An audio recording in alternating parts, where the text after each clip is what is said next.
Querida iglesia, pues a modo de resumen, usted sabe que los días miércoles estamos predicando o comenzando, más bien dicho, a estudiar la carta a los Filipenses, la cual escribe Pablo desde la prisión en Roma. Y 3 semanas atrás el hermano Salomón comenzó explicando o exponiendo la palabra desde el capítulo 1, desde el verso 1 hasta el verso 11, el cual él nos explicaba algo, sé que ya lo explicó el hermano Salomón, el pastor Daniel, en la parte que él exponía del versículo 12 hasta el versículo 20, pero usted recuerda que la iglesia de Filipos es una de las iglesias que Pablo funda en uno de sus primeros viajes. Filipos era una colonia de Roma, sí, pertenecía o fue conquistada por Roma, pero no estaba en tierra de Roma, simplemente pertenecía. Es como Estados Unidos hoy, ¿no? Puerto Rico y otros países del lado sudamericano le corresponden. ¿Por qué? Porque pues es territorio ya por cuestiones de legales que ellos tienen. Entonces, de esta manera, igual Filipos era una colonia de Roma en la cual habían demasiados soldados romanos, y en esa colonia obviamente también estaban magnificando al César como su rey, ¿no? Pero miren, la llegada de Pablo a Filipos realmente no fue fácil. Usted sabe la travesía, ¿no? En un sueño, cuando Pablo quiere seguir avanzando, hay un hombre en una revelación que le dice: hey, ven a Filipos, ven a Macedonia, que es parte de Filipos, ayúdanos. Y él llega a Macedonia, él llega en Filipos, y como lo hemos aprendido, Pablo, cuando ya había una congregación, una sinagoga, una iglesia, ¿qué hacía? Simplemente él iba, predicaba la palabra, pero en este lugar no había todavía ninguna iglesia. ¿Qué sucede? Que Pablo comienza a escuchar que se reúnen a las orillas de un río algunos hermanos a orar, y él va y comienza a hacer presencia en esos lugares y también a predicar la palabra del Señor Jesucristo y a este crucificado y resucitado. Entonces hay muchas personas en uno de los sermones. Lidia es la que se convierte y es donde comienzan. Recuerde el pasaje también ahí, lo que sucede en Filipos cuando Pablo va camino también a la oración y hay una mujer que está dando de voces: hey, este es un hombre de Dios y este viene a enseñarles el camino de la salvación. Pablo no fue la única vez, tantas veces, hasta que una tarde dijo: hey, basta, sal de ella. Y ahí sale un espíritu de adivinación, la cual le produce pérdida a sus siervos, ¿no? a los que estaban al frente de ella. Y ahí comienza la historia del carcelero, donde Pablo es encarcelado en Filipos juntamente con Silas, y ellos, en vez de entristecerse, a medianoche comienzan a elevar cánticos, no importando que tuvieran los grilletes, no importando que tuvieran el cepo en los pies, ellos comienzan a alabar al Señor en medio de esta situación. Bueno, todo esto lo estoy hablando para que usted comience a entender de que Pablo estaba siendo misionero en esta colonia de Roma y estaba comenzando después del carcelero. Me imagino que debe haber muchas historias, pero las redactadas son estas. Cuando él comienza, bautiza a los de su casa y quiero entender o comprender que él empieza a reunir a personas y se funda una congregación en Filipos. De esta manera, Pablo sigue con su viaje a más lugares, pero aquí Pablo, estando en Roma, preso, usted recuerda la trayectoria de su último viaje, que él es llevado a Roma. Tiene durante este viaje un percance en alta mar. ¿Y qué sucede? Ellos caen en Malta, él fue presentado y se le dio por un tiempo estar en una casa rentada, pero con un custodio ahí en Roma, con un soldado. No tenía libertad, ¿sí? ¿Qué quiere decir todo esto? Que Pablo se hace mencionar o se hace llegar a los demás lugares porque a pesar de estar en prisión, él sigue, hermanos, predicando. Lo decía el pastor Daniel hace 2 semanas atrás. Bueno, aún en el pretorio, aún en este lugar donde él estaba encerrado, los guardias, era notorio, muy notorio que Pablo estaba encerrado por causa de Cristo, por causa de predicar a Cristo. Y aún en esta situación, todo viene a ser para bien, porque aunque yo esté preso, miren, el evangelio se sigue compartiendo aún con los custodios, aún con los administrativos, aún con los que yo puedo alcanzar, incluso enviando cartas desde aquí. Filipos, la iglesia de Filipos, se entera que Pablo está en Roma. ¿Y qué sucede? Lo explica el hermano Salomón hace 3 semanas. Ellos envían a Pablo una ofrenda económica para que él pueda sostenerse mientras que está ahí, ¿no? Aún siendo preso, pero él tiene que estar pagando impuestos, renta y todo lo demás. Entonces, Pablo, esta iglesia de Filipos, escucha que Pablo está preso, envía a Epafrodito, a un líder de esta iglesia, y Epafrodito viene, le cuenta, y Pablo escribe una carta de agradecimiento y la vuelve a enviar con Epafrodito a Filipenses. Todo este resumen, hermanos, ¿por qué? Para que podamos entender ahora, a partir del versículo 21 que vamos a exponer en esta noche, vamos a ir paso a paso, y como tema yo le puse, si usted es de los que trae libreta y quiere escribir, Filipenses capítulo 1, versículos del 21 al 30, tema: una vida rendida a Cristo sirve a los demás con amor. En mi introducción, que es la que acabo de dar para explicar todo el contexto, podemos ver que la vida de Pablo no ha sido fácil en el ministerio que se le ha encomendado. No ha sido fácil. Y en este ministerio que Pablo ha comenzado desde que él conoce, o más bien Cristo se presenta delante de él, comienza con esta frase. Vamos al versículo 21. Ayúdeme a leer usted ahí en su Biblia o en la pantalla, si lo tenemos aquí. En el nombre del Padre, del Hijo y del Espíritu Santo dice: porque para mí el vivir es Cristo y el morir es ganancia. Una vez más, ¿puede leerlo fuerte? Porque para mí el vivir es Cristo y el morir es ganancia. Vamos a seguir avanzando, pero voy a centrarme un momento en este pasaje, porque queremos ver prácticamente qué significa para Pablo el vivir en Cristo, y también qué significa para Pablo morir en Cristo.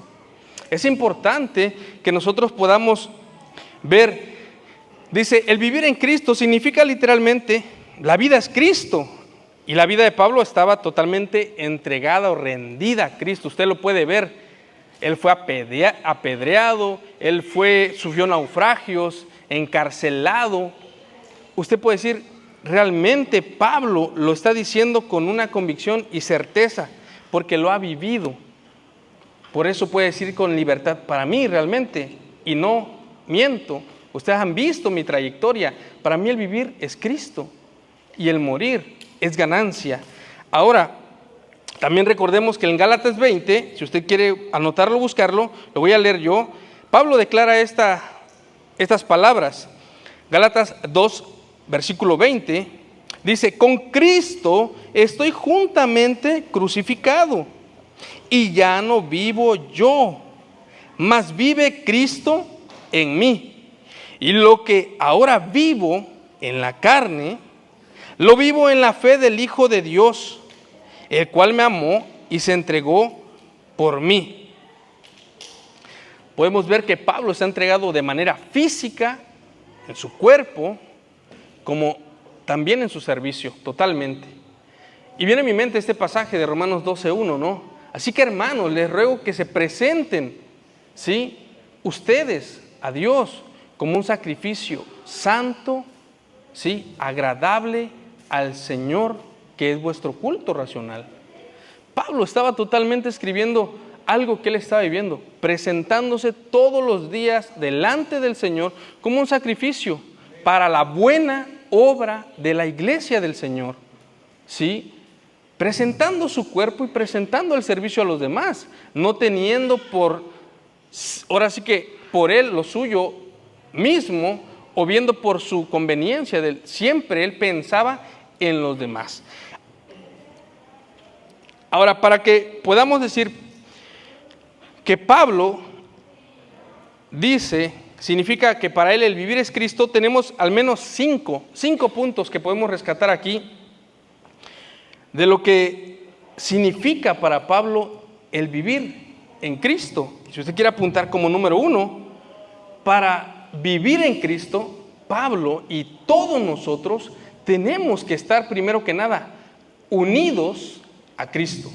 Tenemos que tener una unión con Cristo. Dice, los creyentes están inseparablemente unidos a Cristo. Y usted puede ver a lo mejor la cadena aquí, usted ve los eslabones. Cada eslabón está unido uno con otro. Esa unión no es que un eslabón sea toda la cadena. Un eslabón es parte de lo que es la cadena y así representa nuestra vida en Cristo. Nosotros al unirnos, no es que seamos Cristo entero, somos parte del cuerpo de Cristo y estamos ahora unidos a Él. Y voy a tomar una anécdota que yo encontraba acerca de la unión completa a Cristo. Y trata de un niñito llamado Tomás. Dice que este niño agarra y crea de su papel un barquito. Y en este barquito, en la punta del barquito de papel, él amarra un listón. Todos los días él iba al río a jugar con este barquito, lo jalaba, al otro día volvía a ir y estaba bien contento y gozoso de que él había creado algo que le satisfacía. ¿Qué sucedió? Que un día vinieron fuertes vientos y ese barquito ese listón se le desprende de sus manos y se va. Él queda triste totalmente. Pero un día, él estando por las calles del centro del lugar o del pueblo, él en una estantería ve su barquito y contento entra a la estantería y le dice, Señor, ¿me puede dar mi barquito? Y él le dice, no, ese barquito es mío. Dice, no, Señor, usted no me está entendiendo, ese es mi barquito, yo lo creé, es mi barquito, es mío. Dice, no, pues tú tienes que pagar por él. Y él dice, ¿cómo? ¿Cuánto? No, pues 500 pesos. Y él, pues siendo un niño, pues es demasiado dinero, pero va corriendo a casa y entre tantas cosas que busca, rompe acá y allá y justamente le dan 500 pesos. Corriendo va y regresa a la juguetería y dice, aquí están, deme mi barquito. El Señor agarra y le da su barquito. Y al salir de la juguetería, Tomás agarra este barquito y se lo pone a su pecho. Dice, ay barquito, cuánto te amo. 2 veces te he tenido. La primera vez cuando yo te creé.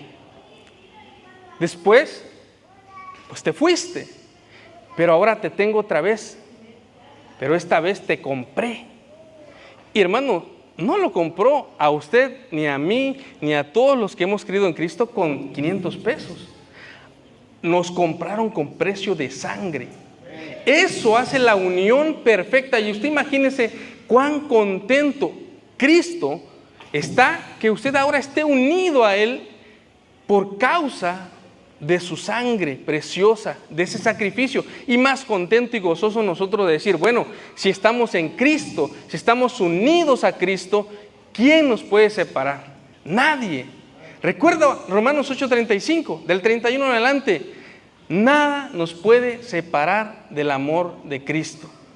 Por eso usted tiene que estar seguro de que si está en Cristo, usted va a poder decir, bueno, para mí el vivir es Cristo. Pero hermanos, esto es cuando Pablo ya conoce a Jesucristo, cuando se le ha revelado. Usted conoce la historia, camino a Damasco, se cae de su caballo y conoce todo, ¿no? Hasta que lo llevan hasta este lugar, por la estrecha, y le dicen, a ver, van a ir y vas a orar por tal fulano. ¿Qué sucede? En ese momento Si antes usted le hubiera puesto, antes de que Pablo escribiera todo esto, conociendo a Cristo, ya viviendo en Cristo, que dijo, para mí el vivir es Cristo. Pero si se le hubiera dado la oportunidad a Pablo de escribir antes de conocer a Cristo, a lo mejor hubiera puesto como cualquier otro judío. Para mí el vivir, Moisés, la ley. ¿Por qué? Porque si yo cumplo la ley, soy justo delante de Dios, pensaban los judíos, haciendo todo tipo de rituales espirituales o morales. Pero Pablo, recuerde lo que dicen más adelante en estos versículos, cuando él dice, bueno, y todo esto yo lo tenía por ganancia. ¿Qué? El ser circuncidado, sí, al 8º día, el ser judío, el ser fariseo de fariseo, pero todo esto lo tengo por basura. Ya no me sirve, porque ahora Cristo lo es todo para mí. Cuando entran y oran por Pablo, Saulo en aquel momento, ¿qué sucede? Se le caen las escamas de los ojos, unas como escamas de los ojos, o algo que se parece a esto, vendas para nosotros si lo entendemos así. ¿Qué podemos ver primero?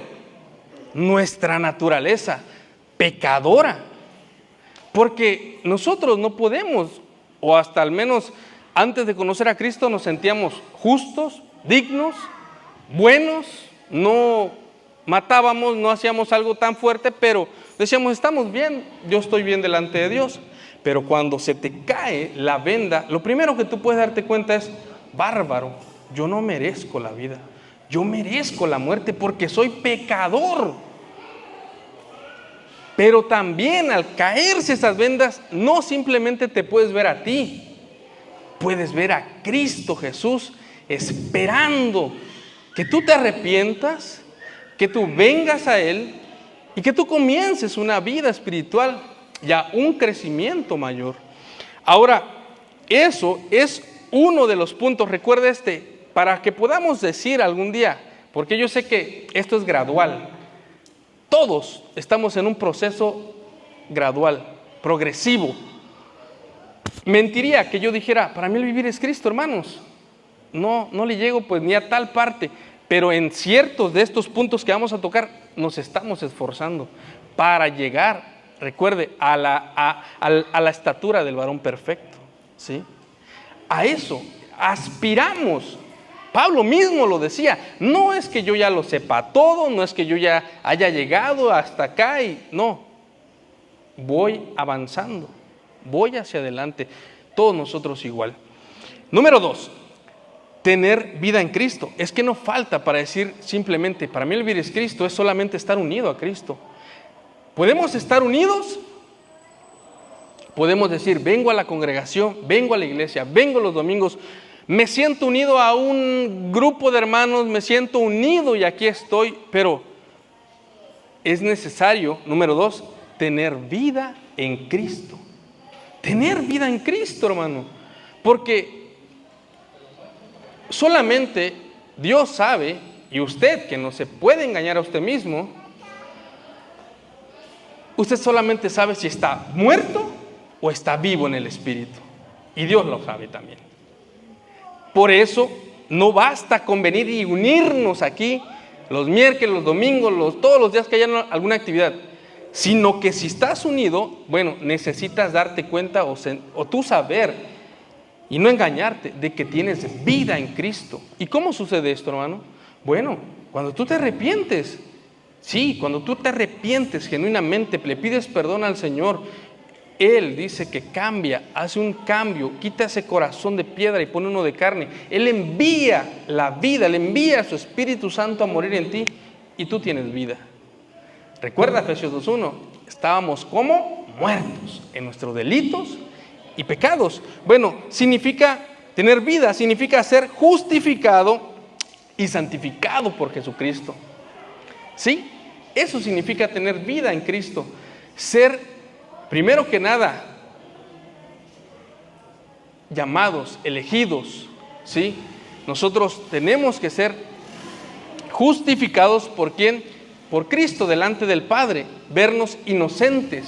Y esto solo sucede, y usted lo sabe, a través de la fe.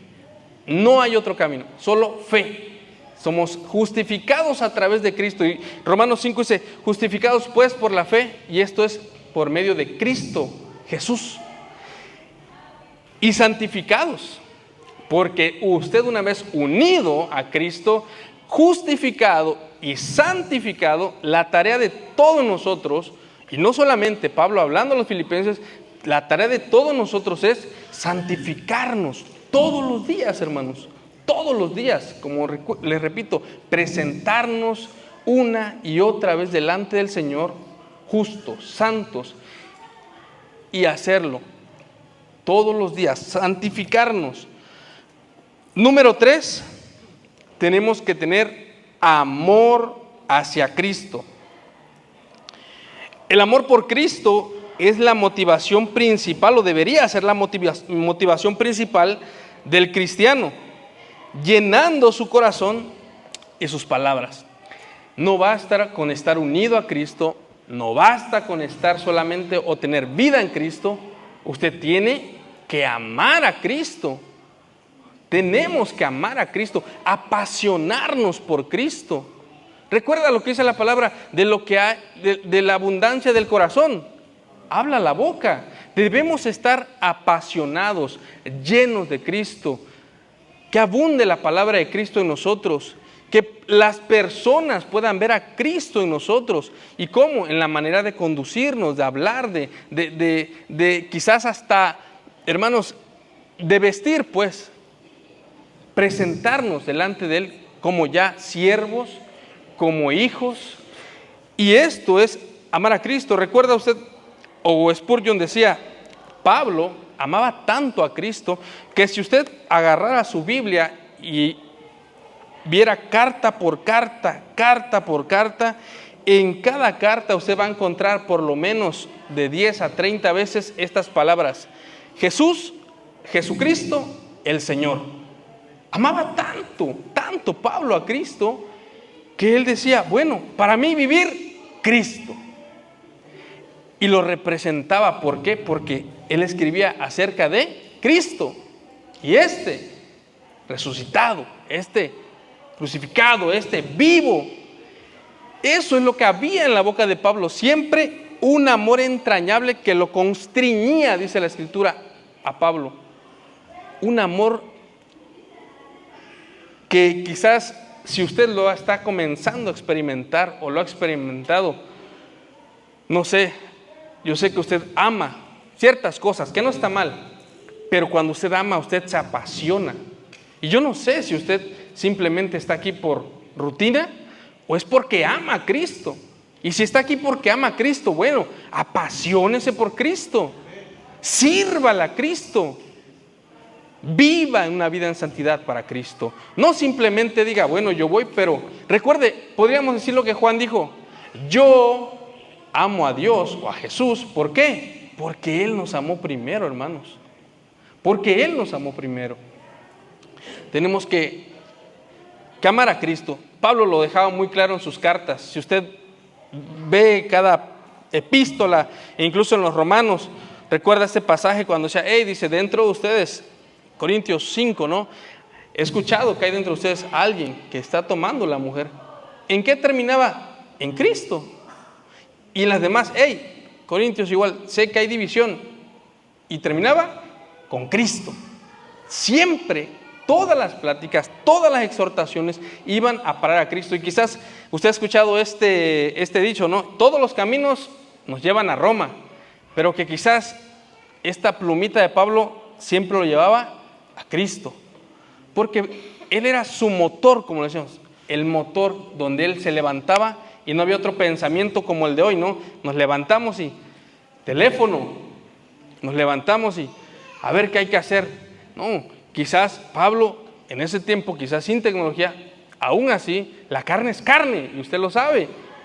Queremos seguir durmiendo, queremos seguir descansando o no nos acordamos quizás de Dios, pero para Pablo había un amor entrañable hacia Dios, hacia Cristo. ¿Por qué? Porque Él le vio, porque Él lo conoció. De esta manera Pablo nos exhorta, si ustedes están unidos a Cristo, si ustedes están, tienen vida en Cristo, bueno, demuestren ahora amor por Cristo. Y recuerdan esto, lo que dice Jesucristo mismo lo dijo: si ustedes, dice, yo tuve hambre y me dieron de comer, bueno, tuve sed, me dieron de beber, quizás tuve frío y me arroparon. Y usted va a decir, bueno, ¿y cuándo lo hicimos? Si ustedes lo hicieron con alguno de mis pequeñitos, a mí me lo hicieron. Y viceversa, lo contrario, si no lo hicieron, tampoco a mí me lo hicieron. Amar a Cristo, hermanos, es amar a su iglesia. Amar a Cristo es servir a su iglesia. Y en el capítulo 2, donde se va a comenzar a exponer, usted va a ver ese versículo ya muy, que usted lo sabe, ¿no? Filipenses 2:5. Allá pues este sentir que hubo en Cristo Jesús. ¿En quién? En todos nosotros. Ahora, número 4, hermanos, para vivir, o que lo que significaba para Pablo vivir en Cristo también era ser semejante a Cristo. La semejanza a Cristo. El crecimiento cristiano se manifiesta ¿en qué? En 3 puntos por lo mínimo. Esa semejanza se tiene que reflejar en usted que tiene un corazón de siervo. Un corazón de siervo. Recuerde, Cristo no vino para ser servido. Cristo vino para servir. Él no escatimó ser igual a Dios, sino que siendo Dios, Él tomó forma de siervo, se humilló, ¿sí? Y ahora podemos ver que fue hasta la muerte por usted y por mí. Ahí sirvió con amor y pasión y no diciendo, ¿por qué? ¿Por qué pagar? ¿Por qué estoy pagando por algo que ni siquiera yo cometí? No, usted puede ver a Jesucristo en la cruz. Señor, heme aquí. Él estaba entendiendo que estaba cumpliendo el plano, el propósito de Dios, pero Él fue a la cruz, como dice Isaías, ¿no? Con el gozo por delante, contento en la cara. Paga la luz de la iglesia, no tengo tiempo. Ve a hacer esta situación mañana o no puedo. Ven a barrer aquí a la iglesia. Híjoles, es que el día domingo a lo mejor yo tengo ya esto que hacer y no puedo. Hermanos, cositas mínimas que podemos decir, bueno, necesitamos un corazón de siervo. Si usted está aquí, si usted es iglesia de Cristo, si es un hijo de Dios, usted tiene que empezar a tener eso en cuenta. Cristo puso el ejemplo. Él tuvo un corazón de siervo. ¿Quiénes somos nosotros, hermanos? ¿Quiénes? Nada. Delante de Dios no somos, ahora en Cristo somos algo valioso, ¿verdad? Pero delante o antes, sin conocerlo, no somos nada, hermano. Por eso en usted tiene que haber un corazón de siervo, que se parezca al de Cristo, que haga servir a la iglesia por amor a Cristo. Número 2, tiene que tener amor.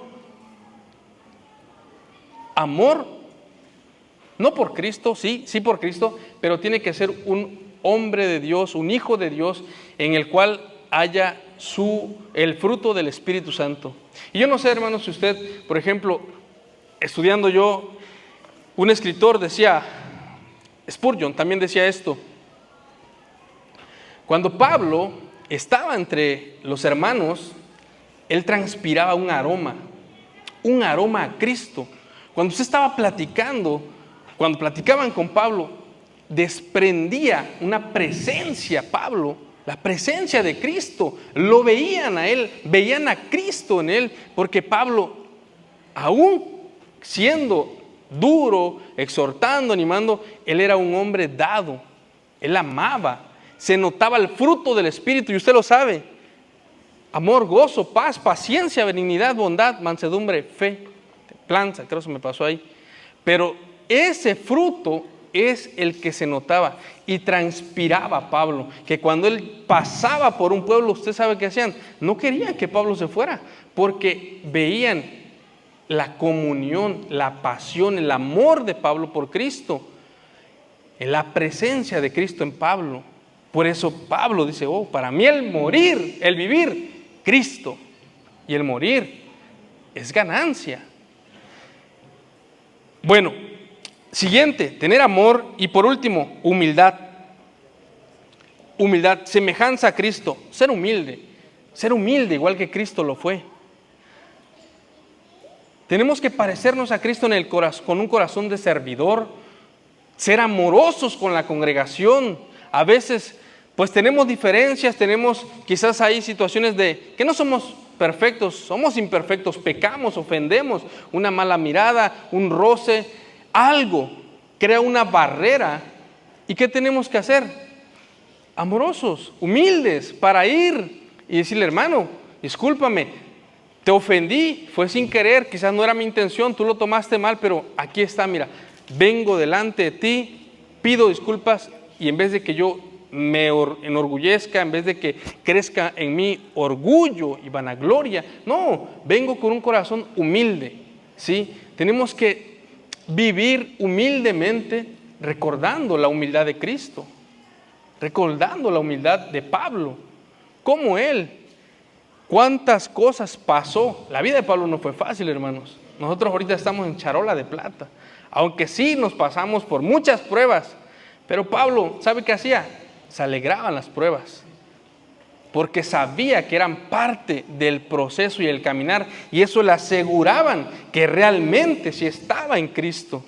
De igual manera usted, tenemos que tener una semejanza a Cristo. Usted recuerda este pasaje, cuando los apóstoles estaban en el concilio, dijeron, a ver, se nota que ellos estuvieron con Cristo porque hablan como Cristo, piensan como Cristo, visten como Cristo, actúan como Cristo.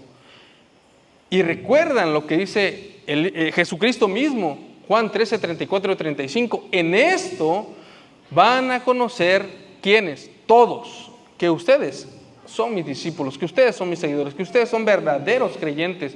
Si tienen amor unos con otros. En esto, porque usted conoce en esto a los del mundo, que hay división, que hay peleas, que hay contiendas, que hay envidias, que hay chismes. En esto se conoce el mundo, pero en esto conocerán que somos de Cristo, que somos y que tenemos amor los unos por los otros.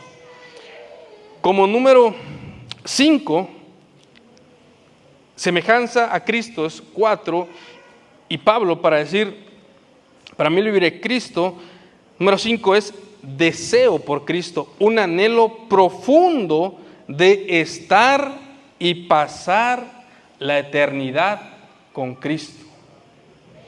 Hermanos, yo no sé si usted en las mañanas, quizás sí, quizás no, pero yo no sé si usted anhela que Cristo ya venga. Yo no sé si su corazón, al levantarse, al ver el sol, y usted dice, Cristo ven pronto. ¿Lo estamos anhelando?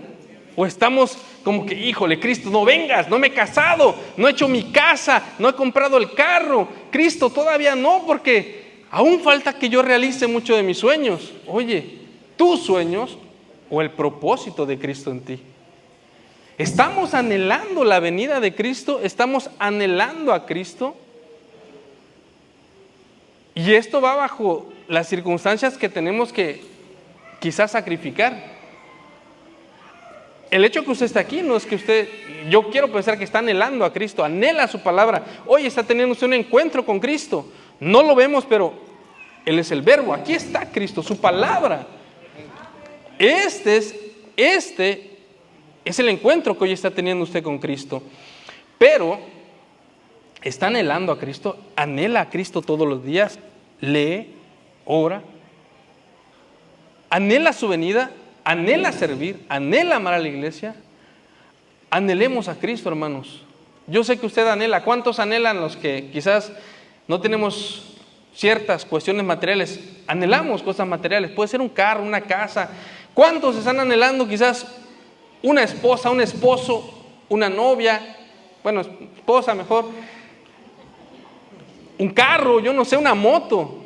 ¿Y qué hacemos cuando anhelamos algo? Cuando usted vea esa moto 2026 ahí en Honda paradita, le voy a echar ganas, voy a ponerme a trabajar y no sé cómo le voy a hacer, pero la voy a sacar, en pagos aunque sea, pero la voy a sacar. Lo está anhelando, hermano. ¿Y a Cristo qué? Cuando usted anhela algo se nota porque trabaja en ello, ¿verdad? Porque dice, a ver, mujer, la moto allá me gusta, así que si te daba 2,000, 1,500, 500 para la moto. La mujer, está anhelando la moto, o sea, mi marido, ¿no? Bueno, hay hechos, es visible. Pero en Cristo, hermanos, si para Pablo decía, bueno, para mí vivir, Cristo, Pablo anhelaba. Cuando dice, y el morir ganancia, Pablo no estaba anhelando la muerte. Pablo anhelaba a Cristo. Corintios dice, bueno, si estamos presentes en cuerpo, estamos ausentes en el Señor. Pero cuando estemos presentes en el Señor, obviamente hemos estado ausentes de este cuerpo. Pablo anhelaba a Cristo. Y esto es lo que usted y yo tenemos que estar haciendo. Anhelar todos los días a Cristo. Porque Él va a venir, déjeme decirle, aunque usted no lo anhele, Él viene pronto. ¿Y viene por quién? Por su iglesia. Y si usted es iglesia, si somos iglesia, alégrese, porque no nos vamos a quedar aquí, porque nos vamos a ir con el Señor. Ya sea que muramos, dice Pablo, o que seamos transformados, ¿no?, en un abrir y cerrar de ojos. Pero vamos a irnos con Cristo. Esa es la esperanza. En el versículo 20 incluso, miren, lo explicaba el pastor, dice, conforme a mí, una vez más, anhelo. Conforme a mí, anhelo y esperanza de que en nada seré avergonzado, o en que en nada avergonzaré yo a Cristo. Antes bien, con toda confianza, como siempre, ahora también, será magnificado Cristo en mi cuerpo, o por vida o por muerte. Pablo no está diciendo, yo voy a magnificar a Cristo. No. Cristo será magnificado en mi vida. Yo no sé si usted una vez utilizó una lupa, y cuando usted acercó esa lupa a algo pequeño que usted quería ver, ¿qué pasa? Eso pequeñito se hace visible y grande, ¿no? Bueno, lo mismo, Pablo está diciendo, bueno, mi anhelo es este, y la esperanza de que en nada seré avergonzado, o no avergonzaré yo el evangelio. He sido valiente, he trabajado, he pasado por prisiones, he sido apedreado, sí, he sabido tener y no tener, pero hasta incluso un aguijón se me ha dado, ahí que no sé ni por qué, pero me han dicho, bástate mi gracia. Dice, ahora también será magnificado Cristo en mi cuerpo, ya sea que viva o muera, por vida o por muerte. No es que Pablo esté magnificando a Cristo, Cristo se va a magnificar en tu vida, así como en la de Pablo. Si tú dejas y comienzas a morir todos los días a tu justicia misma, a tu ego, a tu soberbia y a todos quizás planes buenos que dijera una persona, ¿no?, un escritor, ¿quieres hacer reír a Dios? Bueno, ve y preséntale tus planes. ¿Por qué? Porque bueno, está bien, son tus planes, ¿no? Pero los de Él son mejores que los nuestros. Entonces nosotros tenemos que vivir en un anhelo a Cristo. Mire, se me está yendo el tiempo, pero voy a avanzar con esto. Voy a tomar la segunda parte. Y el morir es ganancia. Y el morir es ganancia. El morir es ganancia, literalmente haber muerto. Esto, Pablo dice, morir sería ventajoso. El tiempo del verbo griego indica que la muerte en sí no sea en sí una ganancia, sino más bien el estado después de la muerte. Ganancia, que se traduce en el griego kerdos, y lo usan para referirse en esto. Se usaba para describir el interés sobre el dinero. Una ganancia. Usted presta un dinero, usted presta 10,000 pesos. ¿Cuál es su ganancia? El interés. Lo que está después del dinero que usted prestó. De igual manera, kerdos, Pablo la está utilizando, para mí el morir es ganancia. No que la muerte sea una ganancia, simplemente la muerte es una puerta a la verdadera vida para los que están en Cristo. Y realmente voy a tener más, voy a recuperar el dinero que presté o mi vida dada al servicio de la iglesia eterna ahora en Cristo. Por eso dice, para mí el morir es ganancia. ¿Quién quiere morir? Nadie quiere morir. Nadie quiere morir. Todos queremos vivir porque estamos creados para vivir, hermanos. Adán fue creado para vivir una eternidad para con Dios. ¿Cómo? Como un siervo, sirviéndole a Dios. ¿Y qué hacemos, hermano? ¿Qué hacemos cuando venimos de muerte a vida en Cristo y Cristo nos da vida en su espíritu? ¿Qué queremos hacer después? Servir. Bueno, es lo que anhelo o anhelan, yo creo, por amor a Cristo, por amor de que les dio vida. ¿Qué deseamos? ¿Qué hago? Cristo, tú lo eres todo para mí. Me diste vida, ahora vivo. ¿Qué hago por ti? Quiero servir. ¿Qué hago? Bueno, sírvele a tu iglesia, predica, ve, haz evangelismo. Por eso, Eclesiastés dice que en el corazón del hombre Dios puso eternidad. Porque ese fue el plan desde el comienzo. Que el hombre no muriera, que viviera una vida en plenitud en Cristo, unido a Él. Pero ahora, el morir es ganancia. Esto se debe a que se deja atrás el cuerpo de pecado y un mundo de sufrimiento, entrando en un estado de perfecta libertad de pecado y pureza en la presencia de Dios. A diferencia de los incrédulos, para quienes la muerte, hermanos, si no están en Cristo, la muerte es una pérdida. Por esto es muy importante, hermano, tú que estás aquí, usted que está aquí, hermano, tienes que darte cuenta, porque si estoy vivo en Cristo, mi ganancia va a ser la muerte, como Pablo lo decía. Pero si estoy muerto, si Cristo no vive en mí, si el Espíritu de Cristo no mora en mí, dice Pablo, la muerte va a ser una tragedia, hermano, va a ser una pérdida. Porque vamos a vivir o van a vivir los que están separados de Dios una eternidad así. No un mes separado, no, una eternidad. Obviamente no van a vivir, van a quedar en el olvido, ¿no? De otra manera, Pablo dice, para mí el morir es ganancia. ¿Por qué? Porque ya no voy a cargar este cuerpo de bajeza, este cuerpo que está vendido al pecado, decía él. Este cuerpo que simplemente yo quiero hacer el bien, pero me traiciona y hace el mal. Y ese gozo de Pablo es porque él estaba en Cristo. Yo sé que algún día usted quiere cambiar, usted quiere ser una persona que ya no peque jamás. ¿Y sabe cuándo va a tener esa entera libertad? El día que muramos. En Cristo vamos a desprendernos de un cuerpo vendido al pecado, esclavo al pecado. Entonces vamos a tener nuestra entera libertad. Solo en Cristo. Solo en Cristo. Asegúrese, hermano, que usted esté viviendo en Cristo. Y ahora hay muchos que nos sentimos indignos porque hemos pecado, porque nos hemos apartado, nos hemos ido y nos hemos alejado, hemos perdido una comunión con Cristo. Pero no quiere decir que tú estás muerto. Cristo ya te dio vida. A lo mejor estás desanimado, a lo mejor estás, no sé, hay prueba y te ha venido desánimo. En vez de que corras a aquel que te va a ayudar, aquel que es tu fortaleza, pues ¿qué haces? Te escondes en tus propias fuerzas y aún te hundes más. Por eso es bueno, y recuerda lo que dice Romanos 8:1, ninguna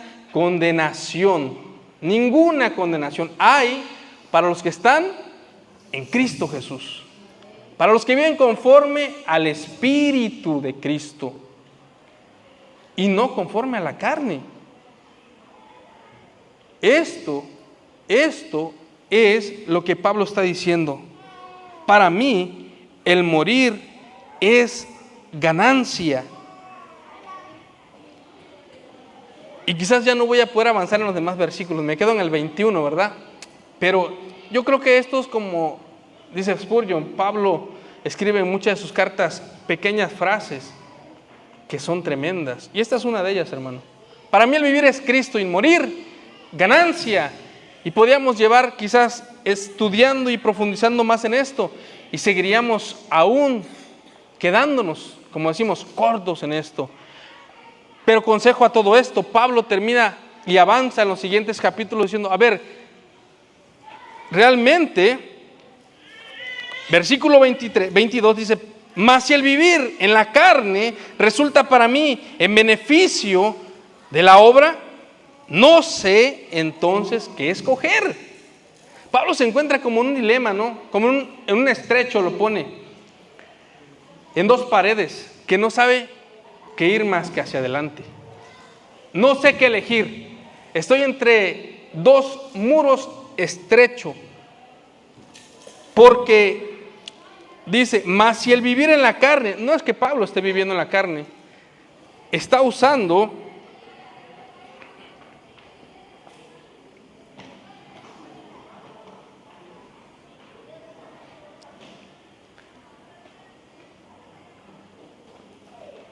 una palabra que él dice, estoy viviendo no en la carne como vivíamos nosotros antes, en el pecado. Él está, si yo vivo, dice, si se queda en esa palabra, si yo vivo, resulta para mí en beneficio, si mi vida resulta para mí en beneficio de la obra, no sé entonces qué escoger.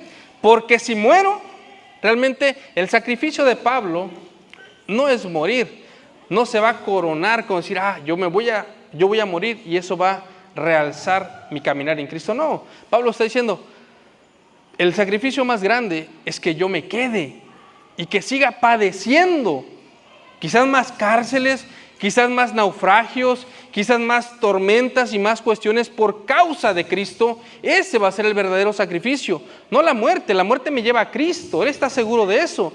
Pero aquí dice, pero si vivir en la carne, si quedo vivo, resulta para mí beneficio de la obra, bueno, no sé qué escoger, pero obviamente él descansa en la voluntad de Dios. Dios solamente sabe qué va a pasar. 23 dice, porque de ambas cosas estoy puesto en estrecho, teniendo deseo de partir y estar con Cristo, lo cual es muchísimo mejor. Él lo sabe. Él lo sabe que partir es muchísimo mejor, pero ahora dice, pero quedar en la carne es más necesario por causa de ustedes. Se dirigía a los de Filipenses, pero aún por causa de nosotros. ¿Por qué? Aunque él ya esté muerto, mire las palabras hasta dónde han llegado. Estas palabras que animaron a la iglesia de Filipenses son las que en ese tiempo que a él le arrestaron en la cárcel, ahora él nos ha animado con todas las epístolas que él ha escrito en esas prisiones. Porque de ambas cosas estoy puesto en estrecho, teniendo deseo de partir y estar con Cristo, lo cual es muchísimo mejor. Pero quedar en la carne es más necesario por causa de ustedes. ¿Por qué? Porque más adelante podemos ver en el versículo 25, y confiado en esto, sé que quedaré, aún permaneceré con todos ustedes para vuestro provecho y gozo de la fe. Pablo en su pensamiento quizás, ¿no? Dice, bueno, a lo mejor y yo pase este juicio, vaya al tribunal y quede libre.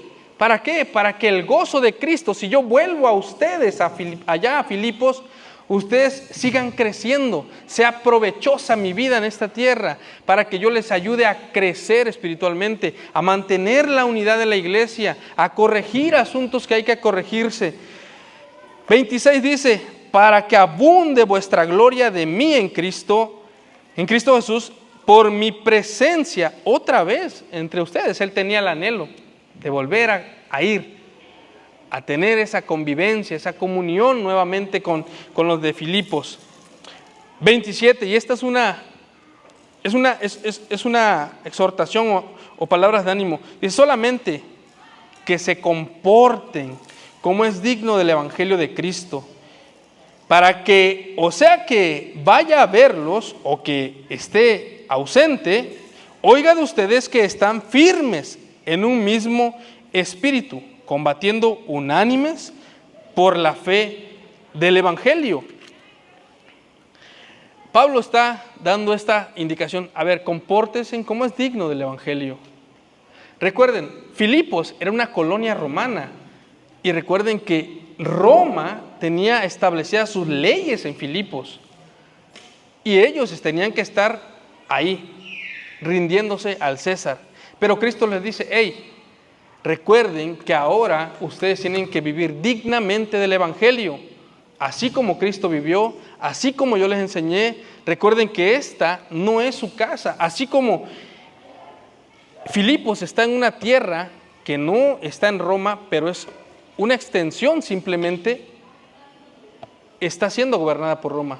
De igual manera, ustedes, Pablo recuerda en los versículos más adelante de Filipenses 4:20, dice, a ver, recuerden que esta no es su morada permanente.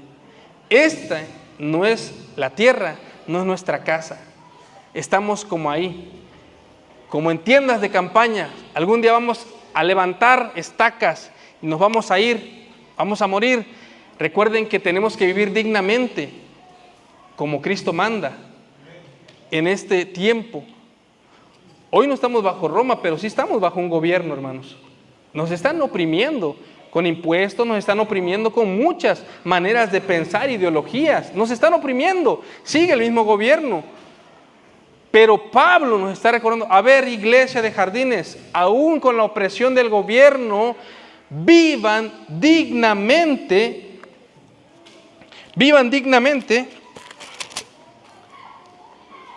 del Evangelio de Cristo, para que sea que vaya a verles en Filipos o que esté presente, oiga de ustedes que están firmes en un mismo espíritu, combatiendo juntos otra vez por la fe del Evangelio. Pablo hace un hincapié en esto, juntos, unánimes, en un mismo espíritu, una misma fe. Que ustedes estén unidos a pesar de que haya tantas situaciones adversas y conflictos y se levanten en contra de ustedes. En el 28 dice, y en nada intimidados por los que se oponen, que para ellos ciertamente es indicio de perdición, mas para ustedes salvación, y esto de Dios. Porque a ustedes les es concedido a causa de Cristo, no solo que crean en Él, sino también que ustedes se la lleven chévere y relax, ¿verdad? Que no sufran. No dice eso. Nos gustaría que dijera eso, ¿no? No solo se nos ha concedido, pues que creamos en Jesucristo. Pero ahí está, hermano. Pregúntese, ¿por qué estamos atribulados? Porque al ser concedidos ese privilegio tan grande de conocer y creer en Cristo, también dice de padecer por Él, por el Evangelio, por Cristo. 30, teniendo el mismo conflicto que han visto en mí y ahora oyen que hay en mí, haciendo referencia a que ellos vieron todos los conflictos que pasó en Filipos y que ahora está teniendo en Roma. Hermanos, quizás fui ya muy apresuradamente, yo sé que el tiempo nos ha premiado, pero quiero terminar con esto que se centra en este punto sobre todo. Tenemos que aprender los 5 primeros puntos, y si usted los recuerde, si usted los anotó, los va a tener ahí. Lo que para Pablo significaba vivir en Cristo es estar unido a Cristo, tener vida en Cristo, amar a Cristo, ser semejante a Cristo y anhelar, desear a Cristo en sus vidas.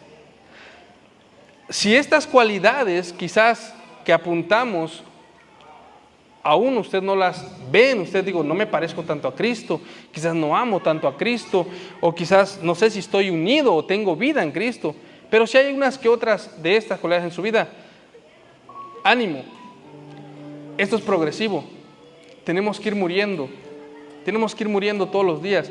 Me gusta esta frase que Charles Spurgeon también escribía, y se la voy a leer, porque es algo que va a ser muy, muy práctico y que nosotros vamos a aprender a hacer. Pablo se enfoca en esto y el deseo de su corazón es que a pesar de todas las cosas que en su vida pasó, dice, por amor a Cristo, yo sirvo a la iglesia. Hermano, yo quiero hacerte una reflexión y preguntarte, ¿qué estás haciendo por amor a Cristo? Ahora que tienes vida en Cristo, ahora que estás unido en Cristo, ¿estás sirviendo a tu iglesia? ¿Estás sirviendo a tu esposa, a tu esposo? ¿Estás sirviendo a tus hijos? ¿Estás amándolos? ¿Estás viviendo en unidad? Yo sé que esto nos cuesta, pero Pablo decía esto, para mí el vivir es Cristo y el morir ya es una ganancia. Estas palabras quizás para nosotros podemos decir es mucho, hermanos, pero yo sé que algún día si usted se esfuerza, vengan los problemas, vengan las dificultades, venga toda la prueba que venga a su vida, si usted comienza a acercarse al Señor, yo sé que algún día usted va a decir, no importa el proceso en el cual estoy, el desierto en el que estoy metido, pero aún así yo glorificaré, levantaré mis manos y adoraré al Señor, porque sé que el morir para mí es Cristo, vivir para mí es Cristo y morir ya es ganancia. Esté seguro, hermano, de que usted esté vivo en Cristo. Asegúrese de que esté vivo en Cristo. ¿Qué le parece si se pone sobre sus pies? Vamos a darle gracias a Dios. Y si quiere darle una ofrenda de palmas al Señor, vamos a darle gracias por su palabra y que Él nos lleve en paz a nuestro hogar, que el día de mañana podamos comenzar a morir día tras día. Del cielo Él bajó, descendiente de David.